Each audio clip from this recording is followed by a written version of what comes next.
யா நபி சலாம் அலைக்கும், யா ரசூல் சலாம் அலைக்கும், யா ஹபீப் சலாம் அலைக்கும், ஸலவாத்துல்லாஹி அலைக்கும்.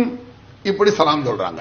அல்லாஹ்வின் தூதரே யா முஸ்தபா அஸ்ஸலாமு அலைக்கும், இது சலாம் தான். தென்றல் காற்றே கொஞ்சம் நில்லு, எங்கள் திருநபியிடம் போய் சொல்லு, சலாம் சொல்லு, இது சலாம் தான். ஆனால் நபிகள் நாயகம் ஸல்லல்லாஹு அலைஹி வஸல்லம் அவர்கள் இப்படி சலாம் சொல்லவில்லை. பாட்டு எப்படி சலாம் ஆகும்? நபிகள் பெருமானார் சொன்னார், நீங்கள் உங்களுக்குள் சலாமை பரப்பிக்கொண்டே இருங்கள், எங்க பக்கத்துல அஸ்ஸலாமு அலைக்கும் வலைக்கும் சலாம் சொல்லிட்டே இரு. அதனால் உங்களுக்குள் நேசம் ஏற்படும். நேசம் ஏற்பட்டால் ஈமான் வலுப்பெறும், ஈமான் வலுப்பட்டால் சொர்க்கம் கிடைக்கும். ரசூலுல்லாஹ் சொன்னது இல்ல இது. அஜர் அங்க இருந்து வர்றாரு, அஸ்ஸலாமு அலைக்கும் வலைக்கும் சலாம் அப்படி சொல்லாம ஹஜரத்தே சலாம் அலைக்கும் மோதினாரே சலாம் அலைக்கும் சொல்லுவீங்களா? சிரிப்பு வருது இல்ல?